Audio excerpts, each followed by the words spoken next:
वहाँ के जो दलाल होते हैं जिला चिकित्सालय में घुस के जो है मरीजों को लेके जाते हैं कि हमारे यहाँ खरीदो दवा। ये क्या हमारा खुद का पक्ष रहेगा? संसद में भी खुद का पक्ष रहेगा, अपनी बात रखेंगे, पूरे देश के मजदूरों की बात रखी जाएगी। व्यवस्था 30 सालों में, जो यहाँ के सांसद 30 सालों में कोई व्यवस्था नहीं किया है, 30 वर्षों में कोई व्यवस्था नहीं की है। टीवी पे प्रचार है कि बहुत ही बेहतर, कहीं बेहतर नहीं। पहले से उनकी परंपरागत सीट रही है, उसको हम तोड़ेंगे। कहाँ व्यवस्था की है? कुछ नहीं व्यवस्था की, सिर्फ हवाई 4 किलो राशन से नहीं ये महाराजगंज चलेगा।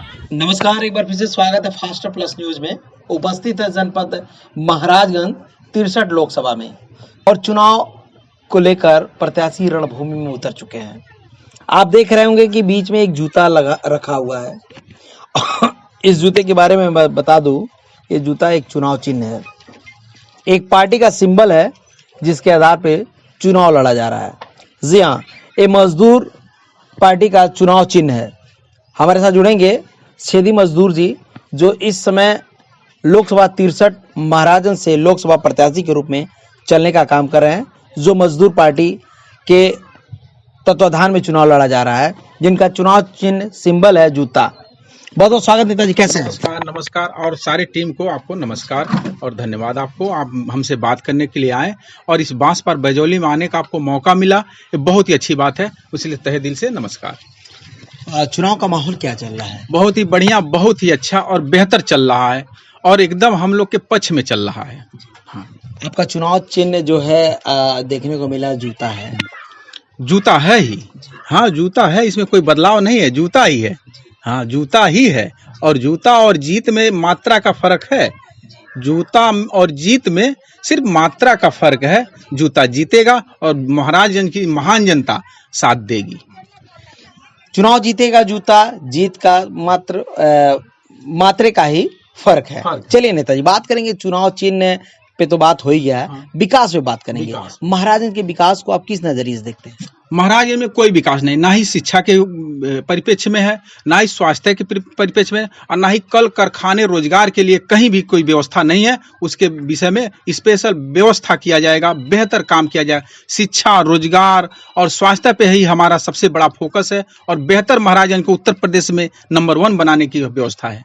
आप कह रहे हैं विकास ही नहीं हुआ है। जहां देखा जा रहा है तो रोड की जाले बिछी हुई है।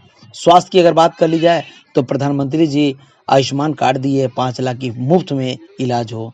आप कह रहे हैं विकास नहीं हो रहा है। बहुत सही, आयुष्मान कार्ड जो बना है उसी को आप जो बेहतर किए होते, डॉक्टर की नियुक्ति ज्यादा किए होते, ओपीडी बढ़ाए होते, ओपीडी डबल शिफ्ट किए होते, बेड बढ़ाए होते, अस्पताल की मंजिलें बढ़ाए होते, उसमें ऑक्सीजन बढ़ाए होते, वहाँ जो है जो कर्मचारी है उसको डबल किए होते उसी पैसे को। ये तो लूट है, लूट है, इसको लूट माना जाएगा। वही पैसा जो है लगाया जाता, दवा फ्री मिलता। बाहर क्यों दवा खरीदना जा रहा है? एक अस्पताल महाराजगंज चिकित्सालय है, उसके बाहर आप मेडिकल देखेंगे, मेडिकलों की लाइन तांता लगी हुई, गिनती नहीं कर पाएंगे कितनी प्राइवेट मेडिकल हैं। क्या यही आयुष्मान कार्ड का व्यवस्था है? अगर दवाइयाँ बेहतर होती तो क्यों रोड पे सैकड़ों की संख्या में जो है प्राइवेट मेडिकल क्यों चलता है? प्राइवेट जो है वहाँ के जो दलाल होते हैं, जिला चिकित्सालय में घुस के जो है मरीजों को लेके जाते हैं कि हमारे यहाँ खरीदो दवा। ये क्या है आयुष्मान कार्ड? ऐसा क्यों होता? आप दवा बढ़ाए होते, डॉक्टर बढ़ाए होते, वहाँ पे सारी फैसिलिटी बढ़ाए होते, मशीनरी बढ़ाए होते, जांच की सुविधाएं, पैथोलॉजी बढ़ाए होते। ये क्यों नहीं किए? सिर्फ आयुष्मान कार्ड से दवा होगा? सिर्फ कार्ड से? वहां दवा बढ़ाइए, डॉक्टर बढ़ाइए, जो पद खाली उसकी नियुक्ति करिए। एक भी नई नियुक्ति होती है, जो डॉक्टर रिटायर होता है उसके जगह पे एक भी नहीं होता, नया पद बनाइए। रोड, यानी कि आपके अनुसार विकास नहीं हो रहा है? नहीं हो रहा है, विकास नहीं हो रहा है। आप सिर्फ रोड पे दिखा देने से, टीवी पे दिखा देने से नहीं होगा। रोड से तुरंत हटिए, गांव में देखिए, जगह जगह देखिए रोड कैसा है, गड्ढा है, नाली है, जो है पानी भरे हुए हैं। जी, मजदूर पार्टी को लोग कितना समझ रहे हैं? कितना समझना, बहुत समझेगा, हमें बताने की जरूरत है। आज तक कोई मजदूर के नाम पे सभी लोग ठगे हैं, तो बेहतर जो है हम समझाएंगे लोगों को मजदूर पार्टी आपके लिए क्या कर सकती है, क्या बेहतर कर सकती है और आने वाले दिन में क्या हो सकता है। मजदूर पार्टी खुद इस देश में पहला ऐसा पक्ष है कि जो किसी के पक्ष में नहीं जाएगा, चाहे एनडीए हो चाहे जो है इंडिया हो। दोनों भाई हैं, एनडीए और इंडिया दोनों भाई हैं, इनके पक्ष में नहीं। दोनों एक दूसरे को आलोचना करते हैं, गाली देते हैं, अनेक प्रकार की दो दुष्परिणाम करते, फिर दोनों एक ही साथ रहते हैं। मगर हम लोग ऐसा नहीं, ये तीसरा एक ऐसा है विचारधारा कि दोनों से हटके है, इनसे कोई लेना लादना नहीं है। यानी आपके कहने का मतलब कि अगर हमारा सीट निकलता है हाँ। तो हम किसी के साथ नहीं जाएंगे। नहीं जाएंगे, एकदम नहीं जाएंगे। हमारा खुद का पक्ष रहेगा, संसद में भी खुद का पक्ष रहेगा, अपनी बात रखेंगे, पूरे देश के मजदूरों की बात रखी जाएगी। और ये बात नहीं कि ये जात पात की राजनीति है या किसी धर्म विशेष की राजनीति है या किसी संप्रदाय की, ये मजदूर की राजनीति। मजदूर किसी जाति धर्म का होता है, ये जाति और पात की किसी की राजनीति, मजदूर की राजनीति है। मजदूर सत्ता में आए, मजदूर अपने लिए भाग्य लिखे।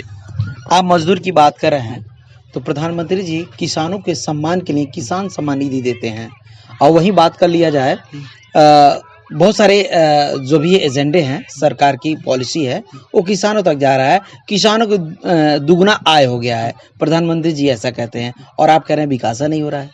हम मजदूर की बात करेंगे, किसान के लिए जो कर रहे हैं वो सब लालच है, दिखावा है।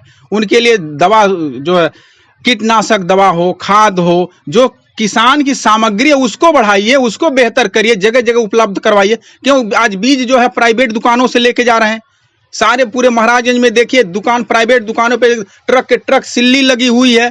प्राइवेट दुकानों पे अगर बेहतर आपका सुविधा होता तो सरकारी गोदाम से सारे खाद बीज सब कुछ मिलते, क्यों प्राइवेट में? यानी कि सरकारी खाद गोदाम से बीज नहीं मिल पा रहा, नहीं मिल पा रहा है। सभी जाके देखिए, पूरे फरिंदा वाले रोड पे देखिए, स्टेट बैंक के सामने देखिए, पूरे ट्रक के ट्रक जो है प्राइवेट दुकान वाले रखे हुए हैं। बात करेंगे 63 लोकसभा महाराजगंज पे। देखा जाता है कि जब भी बरसात का मौसम आता है तो महाराजगंज की जनता घबराने लगती है, क्योंकि बहुत ऐसे क्षेत्र हैं जहां जल जमाव की स्थिति बनी रहती है, बाढ़ की स्थितियां बनी रहती है। आपकी क्या राय है, मजदूर पार्टी का क्या राय है? अगर मजदूर पार्टी को अवसर मिलता है, लोकसभा 63 की जनता देती है, तो क्या इस पे क्या करने वाली, क्या राय है आपकी? इस पे यही राय है, अब ठूठीवारी से पश्चिम नौतनवा के बीच से जो नदी गुजरी हुई है सब, वो सब ऐसे फरिंदा होते हुए, पनेरा होते हुए पूरा निकलता है। वहाँ पे जो है पानी का जो है भराव और कई तरह की बहुत सारी समस्याएं हैं। बांध सही नहीं है, लोगों खेत घर जो है मवेशी सब परेशान हो जाते हैं बरसात। इसमें आज तक व्यवस्था 30 सालों में, जो यहाँ के सांसद 30 सालों में कोई व्यवस्था नहीं किया है, सिर्फ आए हैं गए हैं, और दुनिया भर की जो व्यवस्थाएं दूसरी हवाई जो है टीवी पे दिखाया जा रहा है। मगर 30 वर्षों में 6 बार के 30 वर्षों में कोई व्यवस्था नहीं की है। टीवी पे प्रचार है कि बहुत ही बेहतर, कहीं बेहतर नहीं है। जाइए आप पनियाना से लेके फरिंदा से लेके नौतनवा तक के जो नदी का बेल्ट पकड़िए, पूरा देखिए सब का सब एकदम बेकार है, बेचारे परेशान हैं, सब दुखी हैं पूरा एकदम। क्योंकि महाराजगंज लोकसभा सीट की अगर बात की जाए तो काफी लंबे समय से भारतीय जनता पार्टी का कब्जा रहा है। क्या मजदूर पार्टी इस धरोहर को तोड़ पाएगी? क्या मजदूर पार्टी क्या रणनीति अपना रही है इस धरोहर को तोड़ने के लिए, और क्या रणनीति अपना रही है जीतने के लिए? यहाँ की जो रणनीति है, पहली बार जो है चुनाव हम लोग लड़ रहे हैं, पहले से उनकी परंपरागत सीट रही है, उसको हम तोड़ेंगे। यहाँ जो है केंद्रीय विश्वविद्यालय बनाने की हम लोग की व्यवस्था है। यहाँ अंत्योदय विद्यालय हर एक ब्लॉक में अंत्योदय विद्यालय हम लोग बनाएंगे, उसको देंगे। केंद्रीय विद्यालय, सैनिक स्कूल, इंजीनियरिंग कॉलेज सरकारी जो है व्यवस्था करने की जरूरत है कि यहाँ के जो बच्चे हैं, जो गरीब हैं, वो तो कमाने चले जाते हैं, गाँव के 60% लोग बाहर चले जाते हैं। जिनके पास 2-4 एकड़ 5 एकड़ खेतियां हैं, उनके बच्चे पढ़ने के लिए गोरखपुर, लखनऊ, बेंगलोर चले जाते हैं। क्यों जाते हैं? क्यों? पलायन तो गरीब का भी बच्चा हो रहा है, जिनके पास खेती संपन्न है उनके भी बच्चे दिल्ली बम्बई के लिए पलायन हो रहे हैं पढ़ने के लिए। ये कहाँ व्यवस्था की है? कुछ नहीं व्यवस्था की, सिर्फ हवाई। 4 किलो राशन से नहीं ये महाराजगंज चलेगा। 4 किलो राशन और जो है खड़ंजा और नाली से नहीं चलेगा। ये भविष्य का चुनाव है और बेहतर चुनाव है। जनता निकल के इसको वोट करे और बेहतर मजदूर पार्टी को और हमें साथ दे। देखना यह है कि 1 जून को मतदान होना है, और मैं भी कहूँगा अपने चैनल के माध्यम से कि आप मतदान करें, अपने हक और अधिकार के लिए मतदान करें। मतदान करना सभी भारतीयों के लिए बहुत ही महत्वपूर्ण है और मतदान सबका अधिकार है। बस अपने नजरियों को देखते हुए अच्छे उम्मीदवार को चुनें। छेदी मजदूर जी हमारे साथ जुड़े रहें। जो लोकसभा 63 महाराजगंज पे चर्चा किया गया, जो यहाँ के विशेष मुद्दे हैं, क्या जरूरी है, क्या होना चाहिए, सभी मुद्दों पे हम लोगों ने बात किया। आपको बता दें कि महत्वपूर्ण सीट है महाराजगंज जनपद, क्योंकि काफी लंबे समय से भारतीय जनता पार्टी का परचम लहराने का काम किया है। इस बार क्या रणनीति अपनाती है मजदूर पार्टी की अपनी परचम लहराने के लिए, देखना होगा। काफी दिलचस्प ये चुनाव है और देखते रहें और बताते रहें। 4 तारीख को ही मतदान गणना के बाद ही पता चलेगा कि किसका परचम लोकसभा 63 महाराजगंज में लहरा है। तब तक अपनी राय रखिएगा और देखते रहे फास्ट प्लस न्यूज। बने रहे। धन्यवाद। जय